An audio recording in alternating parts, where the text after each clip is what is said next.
are live. Welcome to the Cine-Scoots podcast, where we discuss the films that are on our hearts, like liability findings on former stupid U.S. presidents, and profit decimations on popular propaganda networks.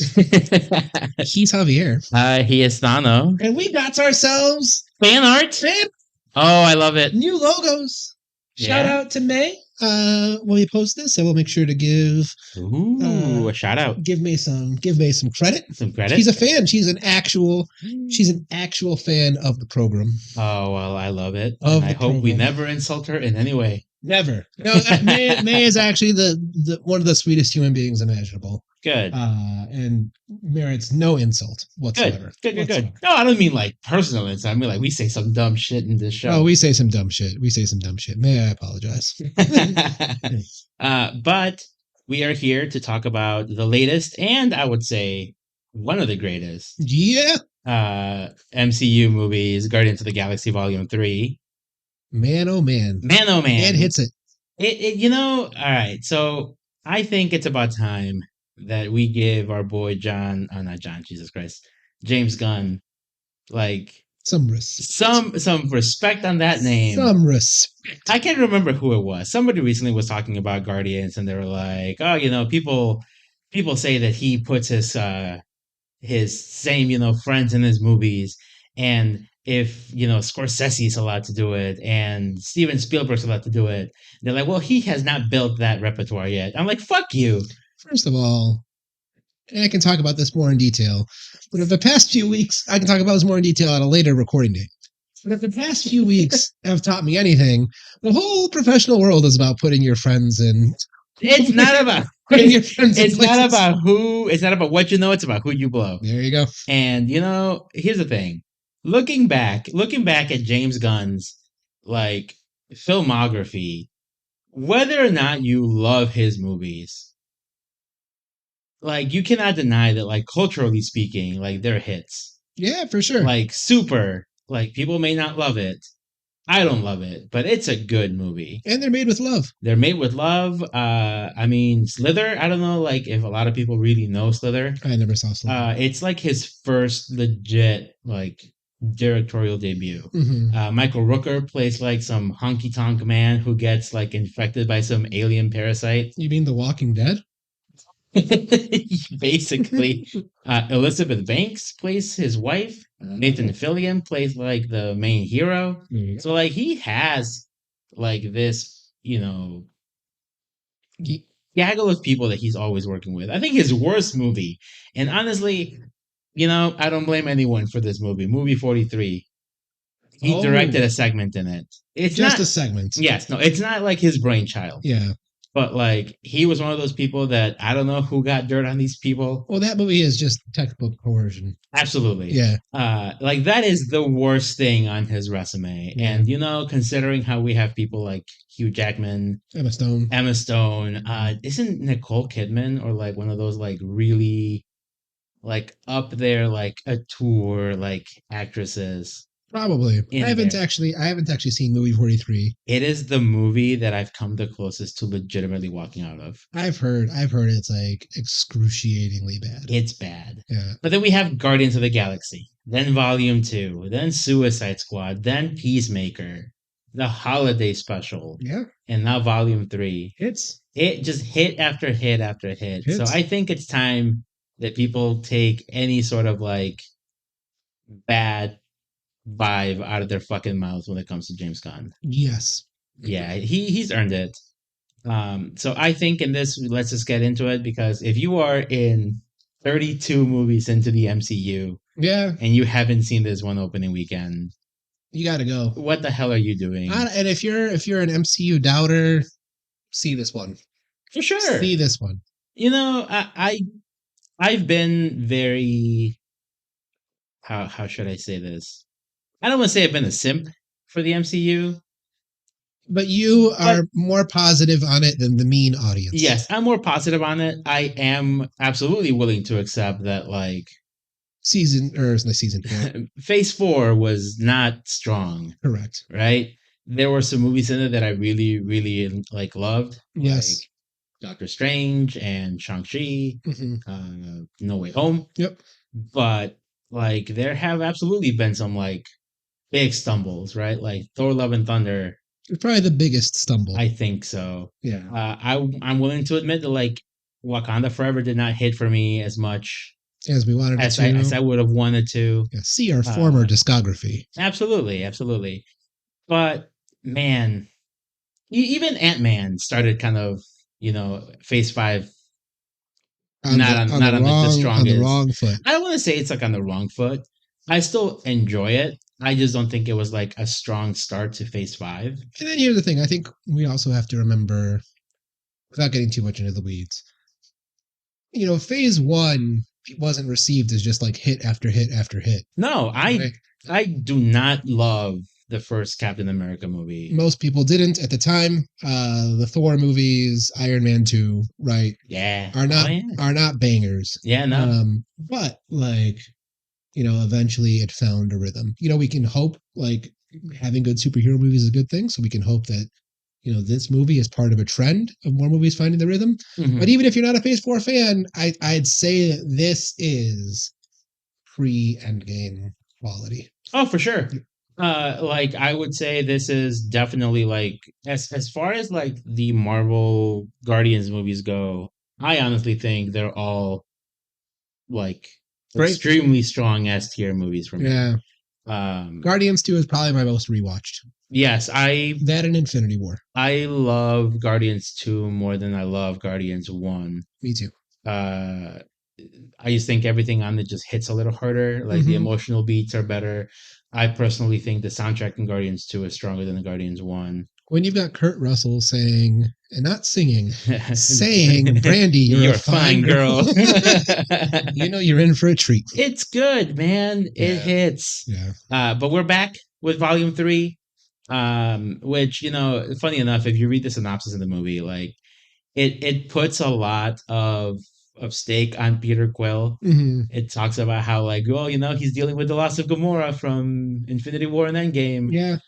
Nah, man, this movie's Rocket's movie. This movie is Rocket's movie, which at some point I do want to talk about the M word that you and I have discussed recently, that you do not care for in film criticism anymore. Yes. And this I think is a factor in that, but yes, it is Rocket's movie. It is Rocket's movie. And I do think this is the movie where you really do feel, in the past there have been inklings that show you that Rocket really is James's favorite character. Obviously the more connecting character is Peter, right? Yep. He's a human. He's out in the world where he's not really supposed to be. He's a white male. He's a white boy. Yeah, that'll do it, right? Yep. But like in every one of those movies, like Rocket is the one that like is, like the funniest sometimes. He's got like some emotional beats that you don't expect from him. He survives the snap, which isn't James Gunn's decision making, but I feel like it's in character and in line with the previous Guardians storytelling, that if someone's going to survive the snap from the group, it's going to be, he does survive the snap, right? He does. Yeah.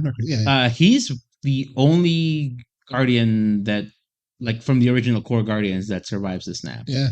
Obviously, Gamora's dead by then. Right. But Drax, Groot, Mantis, Peter. The only other one that survives is Nebula, but she's not a core Guardian. Not a core Guardian, right? Yeah. And technically, neither is Mantis, right? She joined in Guardians too, but even she's tough. She gets core Guardian status. Basically, Mantis is tough. Yeah. Whereas like Nebula is more like a Zuko. Yes. She joins way too late. Yeah. But does James Gunn have anything to do? Is he like any degrees separated from Atla at all? I don't know. I wouldn't be surprised if on the 6 degrees of separation thing, he was within like 2. Maybe. Anyway. That's an interesting rabbit hole to go down. Yeah. One that I wish we had more time to explore. And he did not have an entire universe to run where he could potentially fiddle into like an Atla movie, right? Yeah. But anyway, so this movie, right from the beginning, we start with Rocket's like backstory. That's the first thing we see is actually Rocket as a baby. Yeah. In a cage. Yeah. One thing that so cute. I will praise this movie for a lot of things. And MCU recently has taken a lot of hits, specifically in like the visuals department. This movie is like firing on all cylinders, including the visuals. The little critters look great. The CGI looks great. Lately, if you follow James on his Twitter, he's been releasing like test footage. Oh, really? Of like the different animals. Like he released test footage of Floor. He released test footage of like baby Rocket, like play fighting with another raccoon. Yeah. Medium-ish Rocket, like dancing around like the cage. Aww. It's very adorable.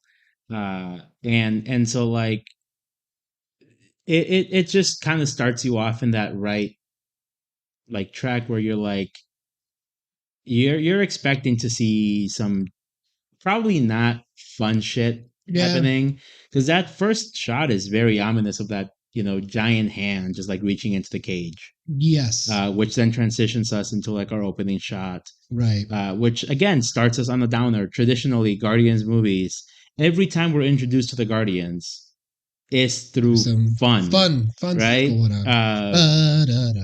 Exactly, right. Yeah. The first scene with Star-Lord. The second movie starts with Mr. Blue Sky. Mr. Blue Sky fighting the Obelisk, I think they're called. Yeah. And this movie starts with not just creep. This could be a red flag for the movie in terms of quality. If the movie's beginning with any rendition of creep, you are right to have your guard up. But hey, okay, but.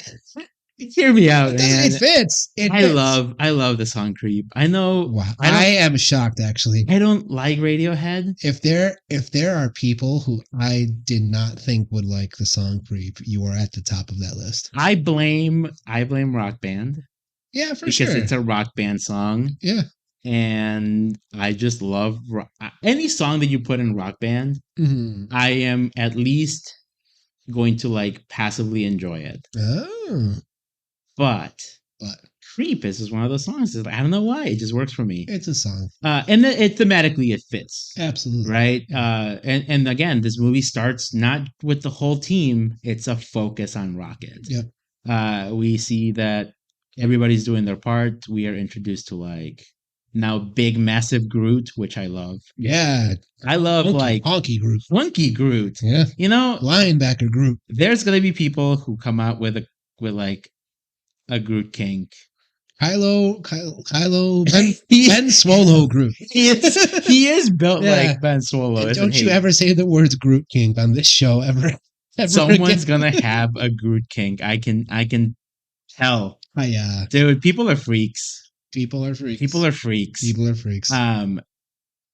Honestly, this is probably my favorite rendition of Groot that we've had. How come? It's just, I think he just looks really cool. Yeah.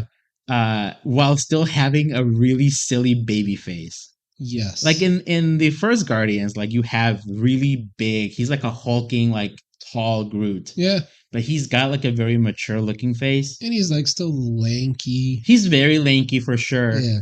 But like it's just like a big contrast between now where he's built like a fucking shit truck. He's built like a linebacker. But he's just got like a really kind like baby face. Which is just like a bit of like a cognitive dissonance when you just cannot put the two and two together. Yeah. But anyway, so the first scene really does like hit the ground running where like we are cut. It's almost like a hard cut between like the intro and then boom, here's Adam Warlock. Yeah. Here to like wreck some shit to like Tracy, I Knew by heart. These three movies, this Ant-Man and Wakanda, I do feel like kind of do just get right into it. And often sometimes to their detriment. I think this one the least of the three, obviously. Yeah. But yeah, it is very, Phil's drunk. Here comes Adam Warlock.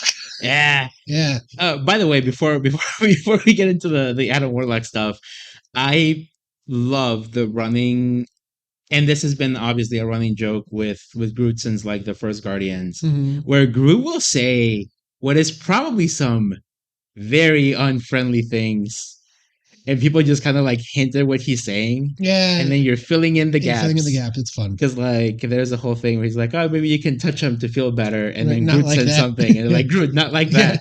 They're siblings. Yeah. I like it. I like these little like running gags with characters. Then that leads later on to like the interactions with Gamora and like those miscommunications. But let's get back to the initial spat. Mm-hmm. Why Adam is there? What do you think about Adam Warlock? Because he's our newest. What I'm assuming is a mainstay character. I'm hoping he is. We're picking up from pretty much right from Guardians 2. 2017. Yeah. God damn. I've heard the criticisms that Adam Warlock was not used enough. I would say though, okay, here's the thing with even though like these movies have been far from perfect, I heard the animal cruelty criticism. I heard the too many jokes in Thor criticism, right? And I'm walking into it saying like, oh no, like this is gonna be like bad. And even with Thor, I'm like, okay, I didn't love that movie, but like the jokes to me were not as like overly abundant as was advertised. No, the jokes were not what I had an issue with in Thor. There was like depiction of animal cruelty, but like the way some people talking about it, they were like making you think like you were just gonna like watch Michael Vick essentially like assault animals. Yeah. And that's not really what happened. I mean, it's dark, don't get me wrong, but that's not what was advertised. And then people were like, "Oh, Adam Warlock plays no role whatsoever in this movie." Like, he's the inciting incident. He's the inciting incident. He's involved in the resolution. He has some characterization to him, right? He has that little bit of the arc where he has to like overcome just being a creation of, the high evolutionary, right? Yeah. Which I think was fine. Of the two at this point, I think the high evolutionary, especially in a story about Rocket, was the more interesting character. For sure. Right? And then too much Adam Warlock would have taken an already busy film and then made it feel more bloated. So as long as we get more Adam Warlock later, I am fine with his usage in this film. Exactly. And I also think it's important to remember that this is the third movie where we've had all these other characters be developed so you can focus on other things. Like he is being introduced in this movie. Like how much time did we realistically spend with Nebula in Guardians 1 or even Guardians 2? Also, here's the fucking irony. Like, what would Adam Warlock be if he was in it? He would be a big CGI antagonist, right? Which I do not have as much of a problem with as much of the MCU crowd, as much of like the critic crowd. Yeah. The same people who are like, oh, like I didn't get to see Adam Warlock be a badass, are also the same people who are like, oh, and it just ends in a giant CGI fight. Yeah, and I'm like, that's what you would get if you ended up with that. Yeah. So as long as we get more of him, I'm very happy with this introduction. Yeah, for sure. Yeah. I think you have to bring him back at some point. And here's the thing. I do pose a question later of what James Gunn's firing in 2018 did to this. There are many. So we can get to this once we get towards the end. I think so. I gave this movie a very high rating, and I think like part of what's impressive about that high rating is I do think it has like serious flaws, but like the emotional beats are just so abundant and authentic that I'm like, you know what? This was like a legitimate problem, but I don't give a fuck because like these characters, these characters interacted in a way that made me think and made me feel, right? So jumping onto the head, the Guardians, break up at the end, right? I don't leave this movie feeling like there was a legitimate reason for them to break up. Yes. Okay. Other than the fact that like James Gunn's moving on, there was the firing thing. Film contracts can be cumbersome to actors, and eventually they want to stop, right? But like the breakups, with the film, like to me, it didn't feel authentic. And then bringing that back to Adam Warlock, it's like you have this seed that's been planted in 2017, right? And now there's been, James Gunn's been interviewed about like his thoughts on Infinity War and things that he wouldn't have done. So you can see where building the behemoth of a shared universe will eventually like, cause discontinuities, and just like, character arcs that have to be adjusted and curtailed beyond their natural trajectory. Yeah. Right. So it's felt, I would say, in this movie. Yeah, a little bit for sure, at least for me, right? Yeah. Like people kind of take issues with different things, and that's totally like normal for something like this. Where I do feel like I can see the criticism of like maybe he didn't do as much as people would have wanted. Yeah, he's a badass character, don't get me wrong, but I think the fact that he wasn't used in Infinity War and Endgame kind of shows you that, like, well, that's usually what he does. Because he's like a Captain Marvel level. Yeah. And I think introducing him the way they did is the better way to do it. Yeah. If they introduce him at a level of Carol Danvers, where do you take him? Like, he's going to be a really smart dude who can just show up and wipe the floor with everybody. Yeah. Like, you got to do something to make him interesting. In this case, is make him a child. And this is like and that's just one of the problems, that if you're building a superhero universe, right? Like eventually you get to this point where like you reach the characters that have God tier. And like those characters are so cool that people want them there immediately. But like we've seen like Wanda, when she's actual Scarlet Witch, can like totally fuck shit up. Yeah. Right. Carol Danvers can blow up entire, just blew up his fucking ship. Thanos beats the shit out of Hulk. Yeah. Right. Adam Warlock is going to be Adam Warlock. Right. So there comes a suspension of disbelief point where like, in order to have a story, like somehow these, S+ tier characters in terms of power level have to be like, you have to nerf them curtailed. Somehow. Yeah. You can't, and that's also like we've run into this issue with Superman, and I guess that's in a way what I'm excited to see what James Gunn does.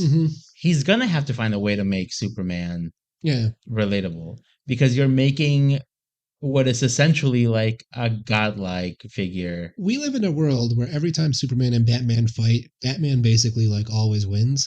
Which is insane. Correct. Right?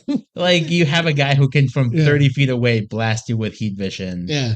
And suddenly like Batman with his little suit of armor. I lift weights. I I got money. I'm rich, bitch. Right? Which, you know what? Maybe that is the moral of the story. You know, Batman wins because he pays the writers. Yep. He pays the writer to let him win. Yep. Anyway, we totally tangented the hell out of here. Yeah, long story short, Adam Warlock, fine. Adam Warlock is fine. Next talking point.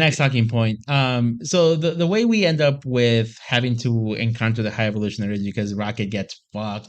Yeah. And you find out he has a kill switch in his heart. Yeah. Which I was like, it's scary the way they depict that. There's foaming at the mouth.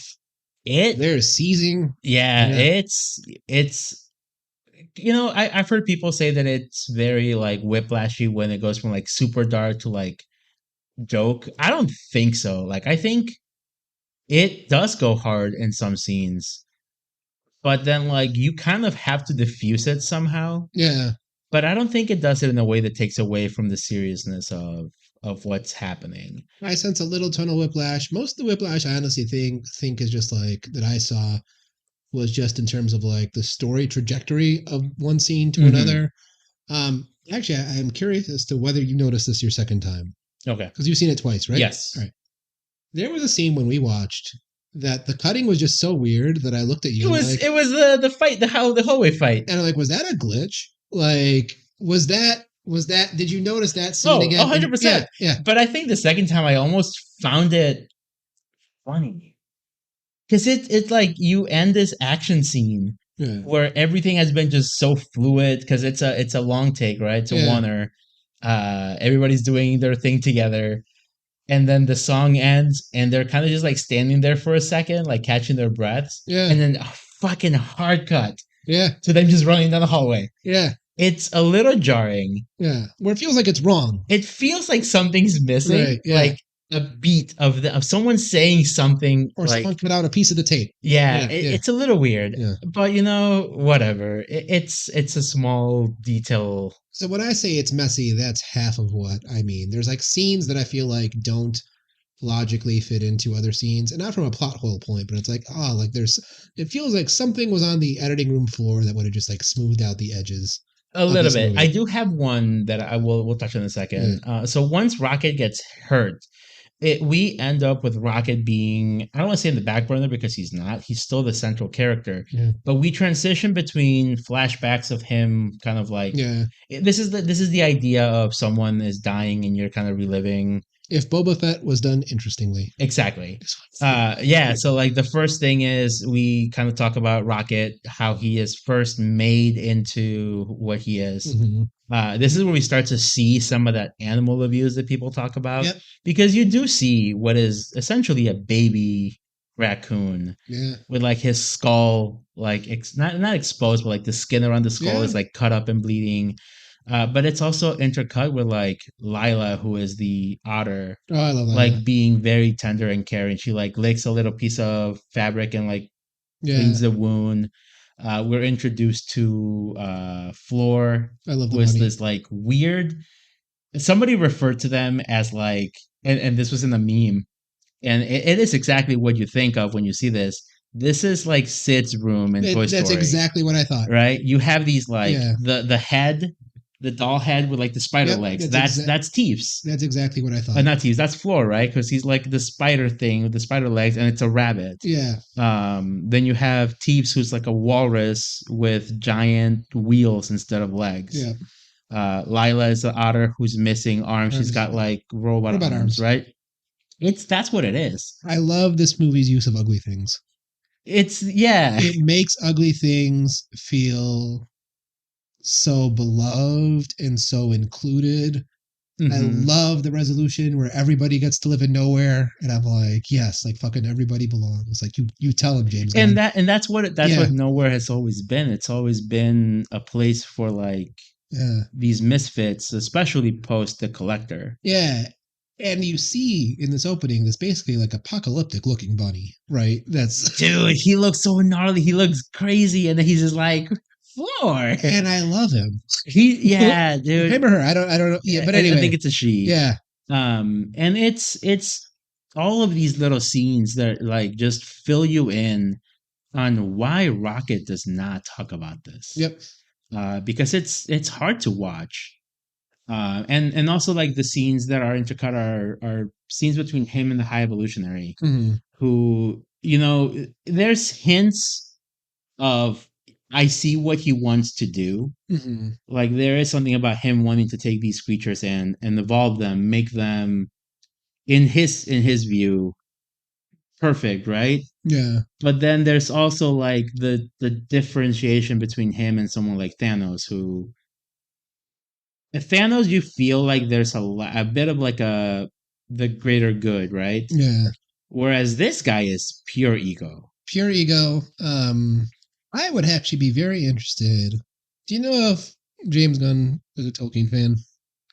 I don't know, but I would not be surprised if he was. So one of the opening monologues where at first I was like, I wonder if this is an allegory for God. And then it's like, oh, yes. 100%. Yes. And then it's very, very clear. To the point where somebody basically outright says it. Yeah, and that's the thing where people kind of say like, I don't like that he just starts screaming and he becomes like a shouty evil bad guy. Well, that's what a God complex is. But that's what it is, right? He's one of the flashback scenes. He is showing Rocket how he is able to, with a push of a button, take a turtle and essentially turn it into like a humanoid turtle, basically Katie's character in D&D. Yeah, right. And then it's like an angry thing. He's like, I cannot figure out how to perfect this, how to make this thing from, yes, it's evolving millions of years, but I cannot get it to not be angry. And Rocket figures it out. Yep. And I think that's the point where he just breaks. Yeah. And you're shown like a few cutscenes later, a flashback later, he is like stumbling on himself. He takes into account what Rocket says and goes, holy shit, right? This fucking like, because he calls him like a monstrosity, like a broken thing. Someone who doesn't get to live in his perfect world. Exactly. Yeah. And he is superseding him. Yeah. And he cannot handle that. So back to Tolkien, I think what interested me most about high evolutionary is one of the first like little like God complex illusions, because he uses this metaphor of like his creation is music and singing and joining into his singing. I love that. That's straight up Silmarillion. That's straight up Silmarillion. That's all Eru Iluvatar, or whatever his name is. So that was cool. I love the fact that when Peter Quill gets there and he's like, hey man, like people who create utopias don't fucking like, it doesn't need to like people dealing meth on the streets. And he's like, yeah, you're right. And I'm like, oh, yeah. And he's like, that's, I'm going to start over. And I think that adds like the proper depth that this is someone, A, who's intelligent enough to do this, B, who is able to acknowledge the fact that his creation like was able to give him the piece that he was missing, is so like heartless and callous enough where he still doesn't give a fuck. Mm-hmm. And then doesn't have the foresight like, hey, if I couldn't fucking do it the first time, like why would like the next time, like what do I have that would make the next time not be this? Yeah, right? And he just does not, he just cannot grasp that flaw in himself. And it's kind of fascinating in a way. It's kind of fascinating. I love, to me, this movie felt like a big fuck you to Republicans movie. Go on, please. Just what, like he just has the emotional range of like not even a teaspoon. Like he has such contempt for like those he sees beneath him, right? And still thinks that like it's people like him who like, you know, run the world and can run it in their direction, right? To your point about his like contempt for everything, when he's telling Rocket like, you don't belong in my utopia. Like we're gonna burn all of you. I'm gonna take your brain. Even though I made you, and even though you gave me the key to like, you know, to what I'm searching. Entirely self-serving. And not it's not like he could be like, you know, I don't like you, but you helped me out. You earned your spot. No. He's like, you do not belong whatsoever. Because like elitists like don't see the world that way. I mean, if you look at like, sorry to make this political, but like if you fucking look at Fox News Channel, like the moment like shit happens with these people, like they automatically go scorched earth, right? Absolutely. Like my marriage must have failed because Candace Owens, right? Oh my goodness. Yeah. And that's what makes him what I appreciate why people like characters like Thanos, why people like characters like Killmonger, where yes, they are awful people. You can absolutely see where they're coming from though. And you, in a way, you kind of go, maybe they're right. But there's something about a character who's just such an asshole. I don't need to see where Darth Sidious is coming from. Exactly. Right. And I don't need this from him. I appreciate it happening. I can totally agree with every once in a while having a character you're like, yeah, he sucks, but it doesn't need it. Correct. And we already had that in the past in the MCU. Not 3 or 4 movies ago or whatever it was. Right? Which one? Like there's been characters, so like we had not 3 or 4 movies ago, right? I keep on thinking that like we've only had like 4 or 5 movies since. Endgame? Yeah. But it's been a lot. Yeah, it's been a long time. But still. Well, I mean, I think Doctor Strange is kind of the post-Endgame pinnacle of that, where it literally took a protagonist and cast them into the role. I mean, even Wakanda Forever had Namor, who you know, he's doing what he can for his people, right? He's doing something good for his people at the detriment of the people of Wakanda, right? But like with the High Evolutionary, you just don't need that. Some people are with evil. A name like the High Evolutionary. Like you are nothing more than a guy who wants to be God. Just a giant eugenicist. Exactly. And just how he mocks Rocket after he kills Lila. Which, by the way, for a character that we spend tops 4 or 5 minutes with, like it's so fucking sad to see that little otter just eat it. And then Teefs just freaking out. And not Teefs, sorry, Floor freaking out, and Teefs. And like they like just 3 little characters that show up in 4 or 5 scenes for seconds. It's so sad. And him just mocking Rocket. There's any time the trope of it's kind of like another side. You know in cop movies, there's the "I'm about to retire" trope. Uh-huh. They're gonna die. To me, the much better and much more fulfilling version of that is the "We're gonna get out of here." I'm so excited for our life together trope. Yeah. Like, I remember the first time I noticed it is Harry Potter and Sirius Black, where it's like, "Oh, I'm gonna go live together with you. We're gonna live together, Uncle Sirius." Yeah, like you get to leave your. Yeah, and then he dies, and you're like, it's that same movie, isn't it? No, the next one, right? He dies in 5. In 5, he meets him in 3, and they're like together in 4, right? Right. Yeah. Yeah, that is one of those that you notice it. Pretty good.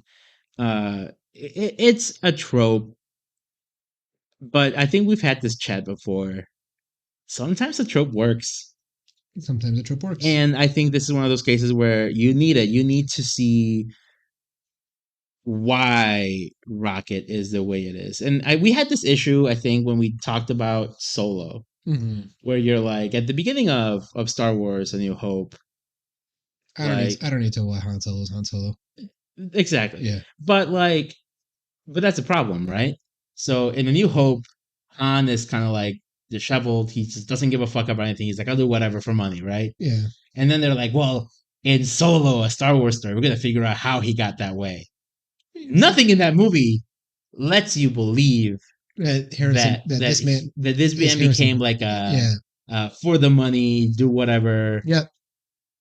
And they insisted on showing us this. Yes. Right? So if you're insisting on showing me this, you better fucking tell me why this deliver. man. Yeah. And I do believe in this movie that Rocket is like, nope. Like, whatever happened in the past, like, traumatized me, and I do not want to talk about it. Absolutely. And you buy this. Yeah. His kind of... He loses his fucking cool and just mauls this dude's face. I think that's going to be a good transition to our darkness question, but that was like... That, I think, is where the movie is at its darkest. When you fucking see the raccoon just go full savage. Full savage. And at first I was like, oh, he scratched his face. No, man, they show his face at the end of the movie, and it was the movie Nope. It was the movie Nope. It was what the Red Skull would look like if they looked very much like Red Skull. Very much like the same look, no nose and everything. Yeah. But this is like, not because his face is messed up. This is because it's been ripped apart. Yeah. So good for them for showing that. Absolutely. Give me 1 second. See.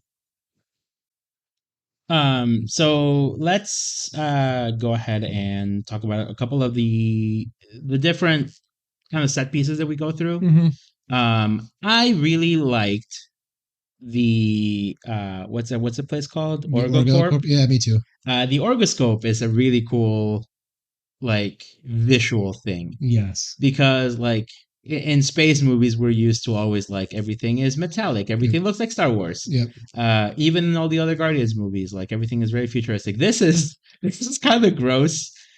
And I think that's what makes the universe stand out. Yeah, it is definitely gross. But I think that's the cool thing about, like, space, is that whatever, like, space travel is going to look like, it's not what we fucking picture. No. It's going to look like. Uh-huh. Right? And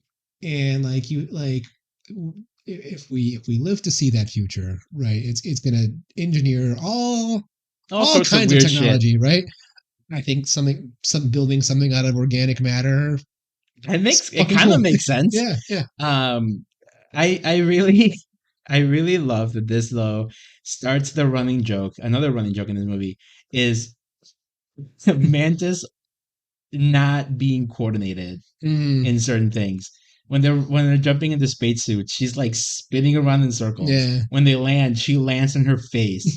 Then they're in the ship. She falls on her face. She looks like she breaks her neck at one point. And then at the end, when they're in the high evolutionary ship, they throw them into like a pit, and she just lands neck first. Poor Mantis. And I don't know why they decided to go with that. Yeah. But it's just, to me, it's like the funniest fucking thing. She just... I loved the suit intercom joke. That was great. Yeah. I wish I had it, but he's like, I pushed the blue suit because she's the blue. No, blue is for everybody. Red is for green. Green is for orange. It's like, it's intuitive.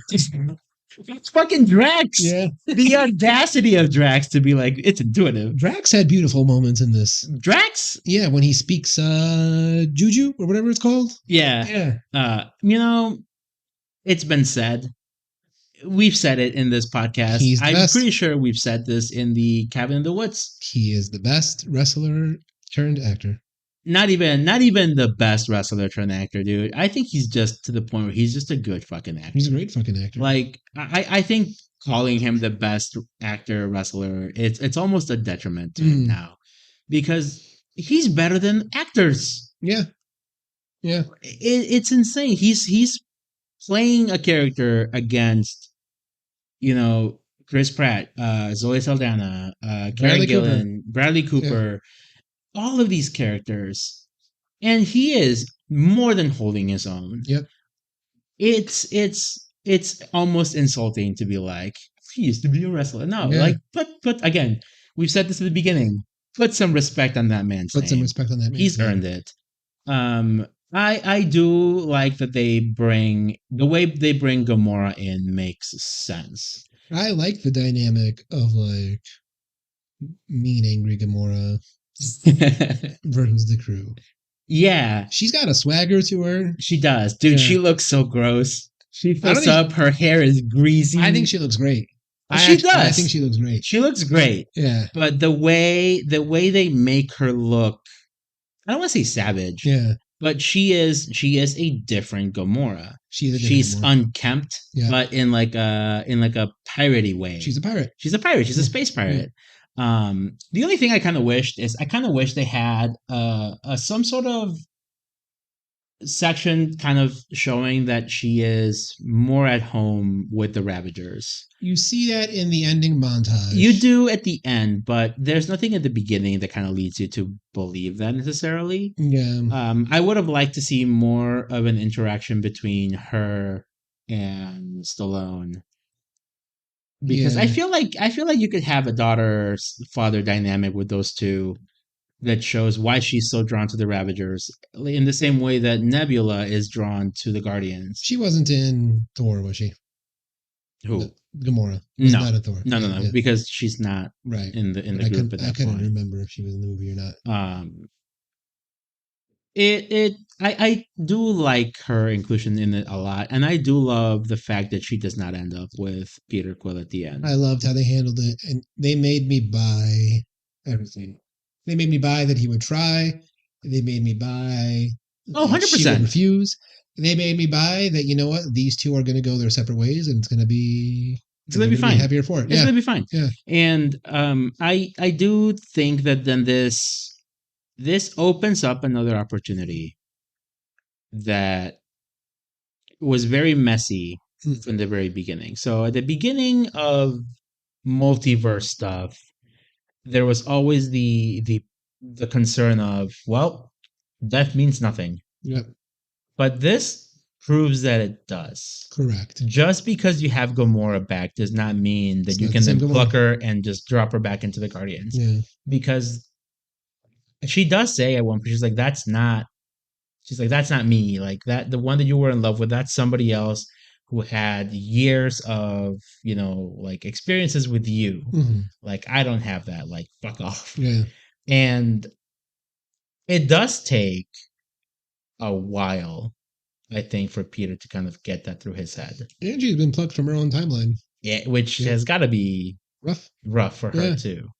I don't think we touch on that a lot. I don't think we need to, because I don't think she's the type of character that would dwell too much on that. The movie doesn't explicitly touch on it. But exactly. It is something interesting to think of. Mm-hmm.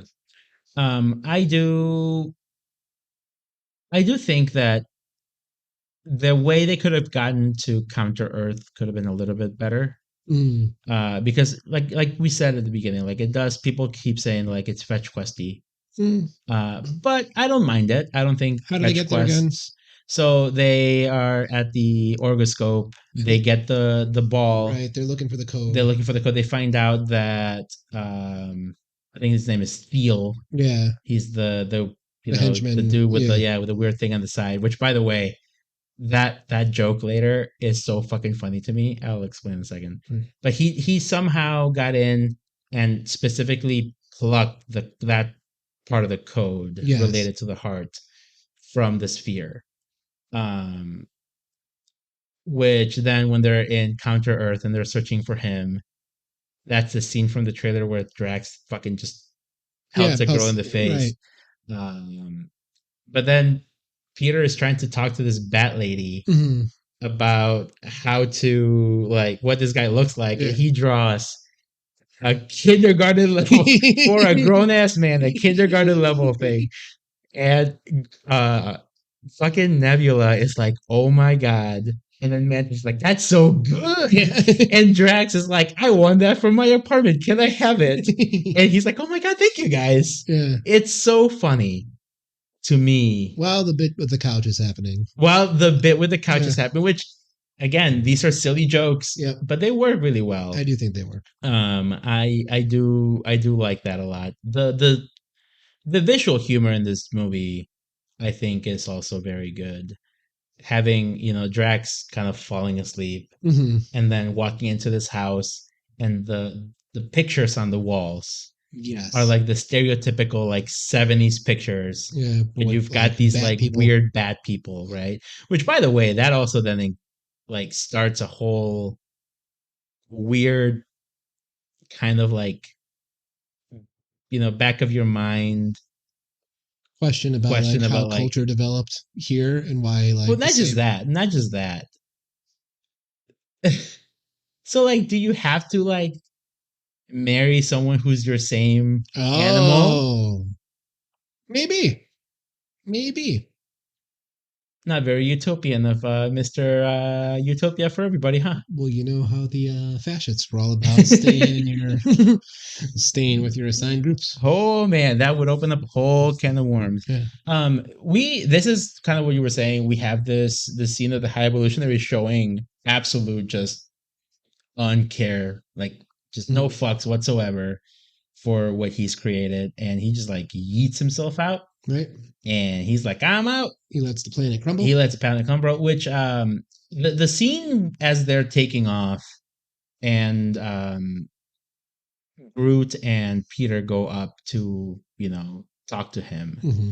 I really like that scene. It's not very long. No. That fight scene itself is not long, but it is very cool to see Groot like do something different, right? Smuggling the guns, which makes sense to me. Yeah. I've seen complaints. People go, well, why didn't they search Groot? Well, motherfucker, he's a tree. Right. Like, he looks organic. They're not going to think he's hiding something in there. Correct. That I could see it being overlooked.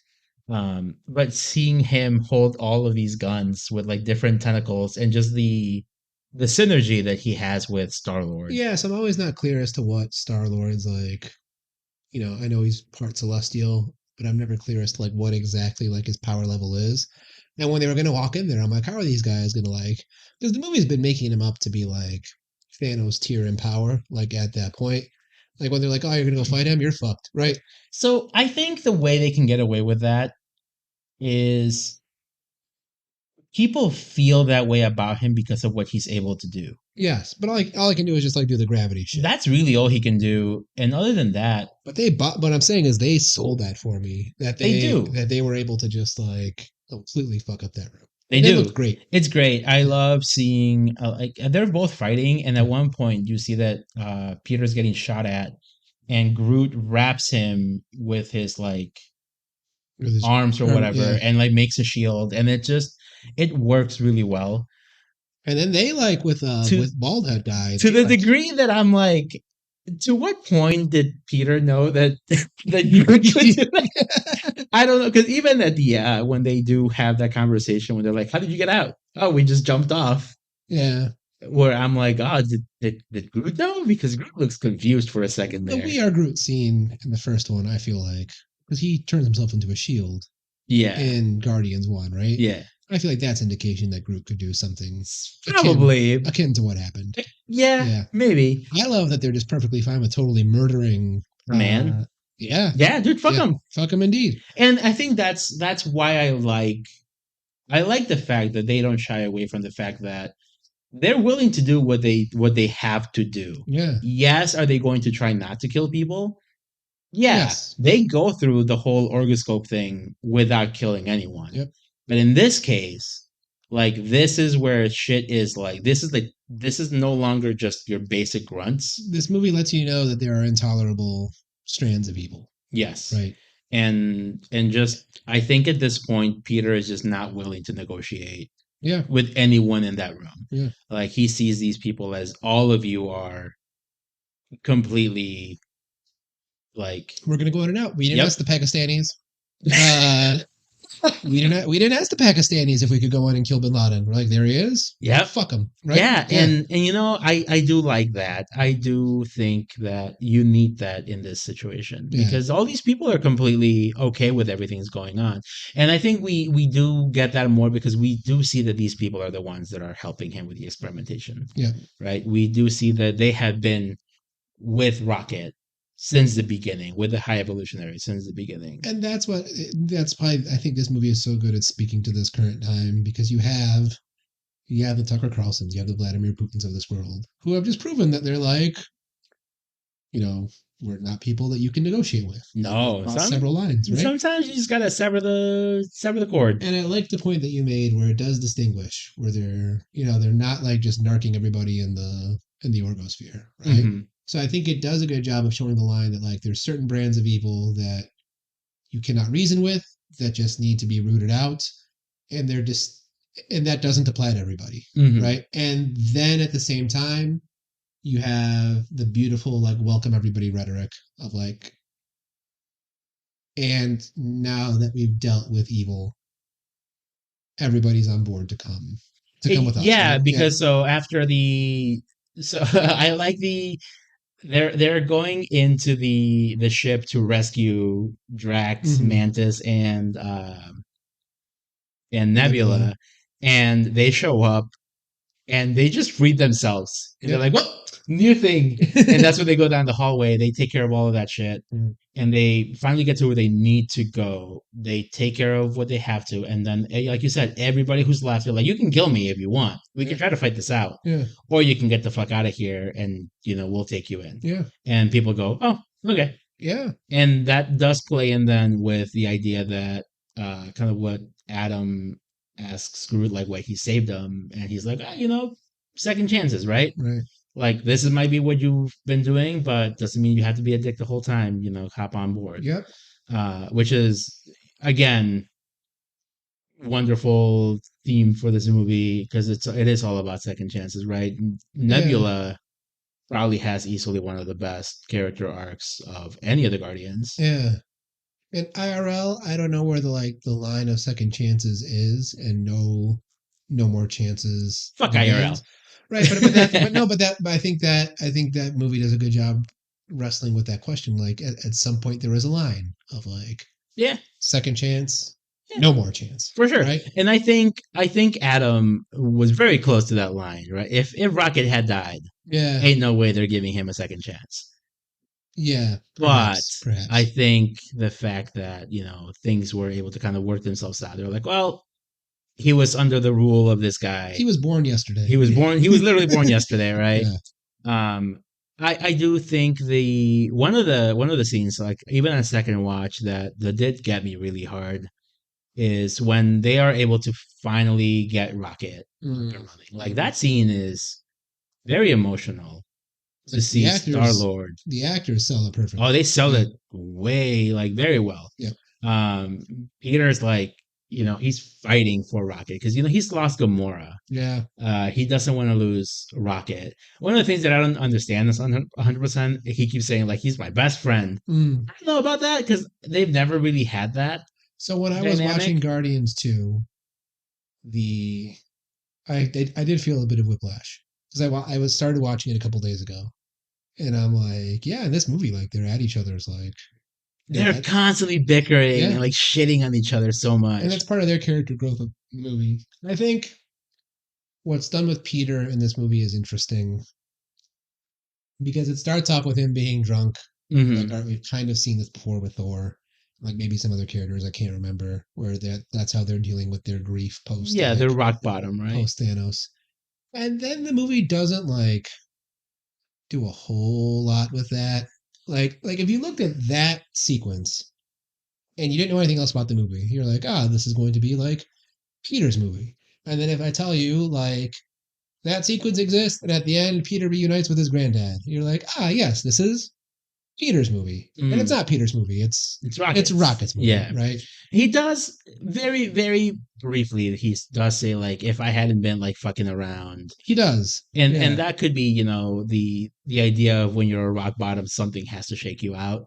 But that's where I'm at my chiefest complaint, where I don't feel like I end this movie and I see like we've literally brought everybody into nowhere, right? And we have actually like the closest thing we have to like that and Wakanda are like the nearest utopias like that exist in this in this universe, right? Mm-hmm. And I don't buy the fact that like now Peter's gonna say, "Okay, time to go find my granddad." And then is Drax going with Mantis? I can't remember. No, Drax stays behind in nowhere to basically dad the kids. Yes, Mantis leaves. Yeah, Lord knows where. Rocket's forming the new Guardians with Groot. And Nebula is she's running nowhere. Yeah. Right? So like that whole like the Guardians breaking up thing does like to me it comes like a little out of nowhere. Mm-hmm. And that's where I think like the overall like Disney apparatus is more responsible for that than like the natural storytelling of. I think it feels a little different coming from the perspective of like this is part of an ongoing universe where we are going to have more space stories. Yeah, we have to make room for more. You have to make room for more things. So like I can see that. There's a child in the Guardians, by the way. There's a child in the Guardians. Man, they're really pushing them kids. Yeah. To be fair though, and this is a nameless child. No. They get a name? Yeah, her name is Phyla Vel. She's basically in an alternate universe. Yeah. She's Captain Marvel. Oh, cool. She's like that level of like strong too. She's not bad. She's a pretty solid character. But it does feel a little weird that she's just like, and there she is. Yep. And her name is said once, and that's it. Yeah. Which I mean, again, it's an end credit scene, so whatever. I don't mind, but I do kind of in a way see why they kind of do have to split up, because I think the end is Peter is realizing he just cannot be bouncing around the universe. Like he does need something to like root him, and it has been the Guardians, right? Yeah. But I think he's almost feeling like at a certain point it's almost a crutch. Yeah, but he is coming back. Correct. So I do think he explicitly is coming back. He explicitly is coming back. Yeah. Peter Quill will return. Peter Quill. Yeah. Well, Star-Lord, right? Yeah. Whether or not they choose to recast and do like a different, multiverse version of him or whatever, I don't know, right? But I do think that in a way it does kind of make sense that he does want to go back. Because I did think it was very weird that he is at Earth at the end of Endgame. Mm-hmm. And he's like, I'm gonna fuck right off. Yeah. Because, like, he does spend a good chunk of the movies, like, talking about, like, his life on Earth and his, like, kind of yearning to go back, but he never did. Well, the whole thing with the mixtape, right? With the mixtape, right? Symbol of his yearning for, yeah. Exactly, right? If he honestly did not want to go back, like, he would not have such an attachment to it. Yeah. So I can kind of buy that. And then I think once he decides to leave, then I think that then prompts the other Guardians to be like, all right, maybe there is something else. Yeah. I completely understand Mantis wanting to be like, holy shit, I need a break. Mm-hmm. So much falling on her neck. So much falling on her neck. Yeah. So much dealing with people's bullshit. Yeah. I do think that it makes sense for Drax to be Dad Drax for once. Because he was a dad. He's a dad. Yeah. And I mean, that has been, one of my complaints that I've had in the previous, like, Phase 4 movies has been that, like, it feels like you're being shoehorned into, like, a family role in a lot of these movies. Not so much with like Doctor Strange, even though he does kind of dad to America Chavez. America Chavez, even Peter to a certain extent. Yeah. Having Thor like out of nowhere having a kid now. Yeah. Even fucking not Star Lord, Black Panther, right? His kid. Right. But with Drax, it's been his thing from the beginning. Yep. Right? His main drive for going against Thanos and Ronan is because they killed his family, they killed his kid. Yeah. So that to me does feel like it is coming full circle. It thematically, I feel like it fits his character better. Yeah. We never even talked about the other two Guardians. They don't really do a lot. Kraglin is fine. He does struggle with using Yandu's arrow. Yeah. His payoff is good. It's a cool scene seeing him use it. Borat's daughter is fun. Borat's daughter is always a lot of fun. Yeah. I did like the bad dog. I love the bad dog thing. Yeah. You don't mean it. Yeah. Call me good dog.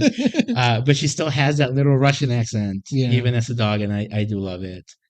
I am excited though going forward, so we can kind of start wrapping things up. Going forward, I would like to see more of at least some of these characters. For sure. I do think they are setting themselves up for whether it's not maybe phase 5 or even 6. They could use some of these younger characters in the future. So like they could use Phyla. They could use someone like America Chavez. Yeah. In a different team later on. Yeah. I do think casting Will Poulter and then giving him a character like Adam Warlock and not doing something with him in the future would be a waste. For sure. So I do think we're seeing him. We've seen Dave Bautista. We've seen Zoe Saldana come out and say like they're tired. Yeah. They feel like they're done. I haven't heard shit from Karen Gillan. Mm-hmm. I haven't heard shit from why am I blanking? Chris Pratt. Right. Like, I feel like they're in it. Like, they're like, hey, if you want to give us more work, fuck it. I mean, paychecks are paychecks. Paychecks are paychecks. Harrison Ford was like perennially done with Star Wars, and they always find a fucking way to bring him back. Hey man, you crash a couple jets, you break a couple ankles, you gotta pay them bills. You gotta pay them bills. Yeah, I feel for sure that some of these characters are gonna come back. I think the overarching question that the MCU still hasn't like answered is who like your main focal point character or characters are. Mm-hmm. And before you could at least say, well, at least like Kang is going to be your focal point of these next movies, which Kang still probably is, but like not Jonathan Majors. Yeah, and here's the thing with that post-credit scene in the Council of Kang, like I would be fine if they just recast and be like, yeah, I know everybody looked like Kang before, but like, fuck it. Yep. With that many Kangs. Yeah. Listen, man. With that many Kangs. It's there, yeah. And I guess that's the problem with banking like so much on a single thread. What you still kind of have to do, because I'm asking them to bank, like I'm asking the franchise to find a main character or characters. Yeah. Right? Like find your Steve Rogers and your Tony Stark. So that's two threads that you kind of have to bank on. And if like Robert Downey Jr. went on another bender, right?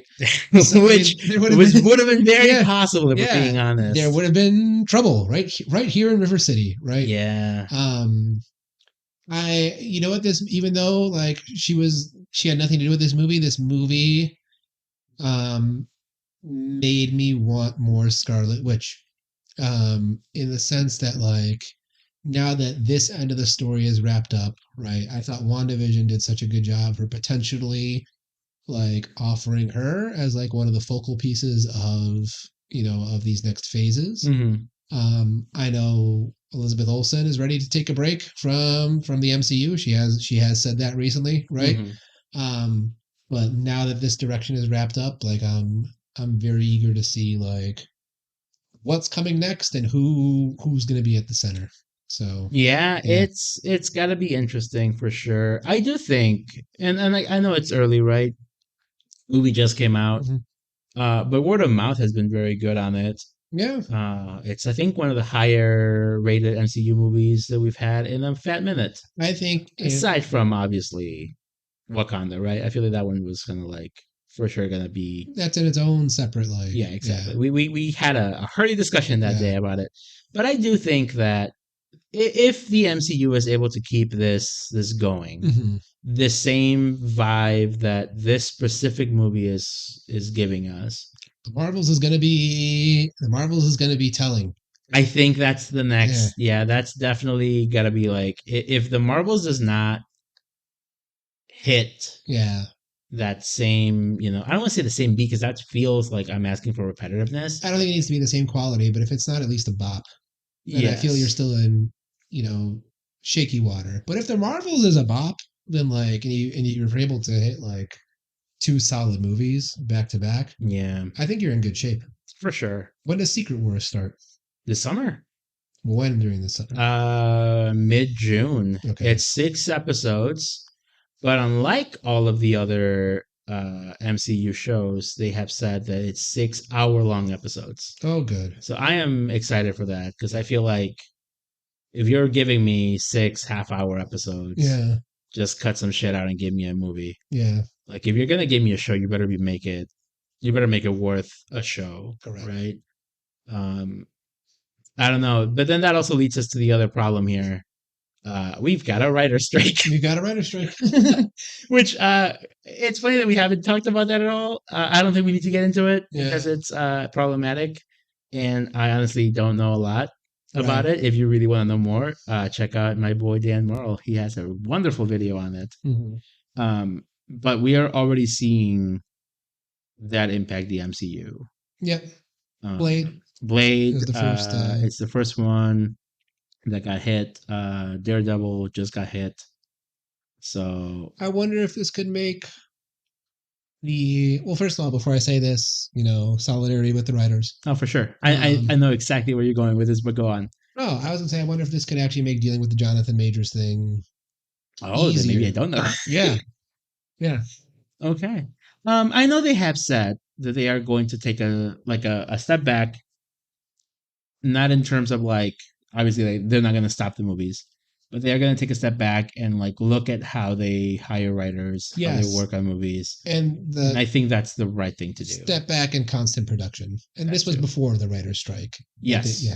And I think the writer's strike, when people start getting, hopefully, some of their demands met, some of which are honestly bare minimum bullshit. I mean, isn't that just the story of the American worker? As someone who's currently going through a contract dispute with my district, yeah, right.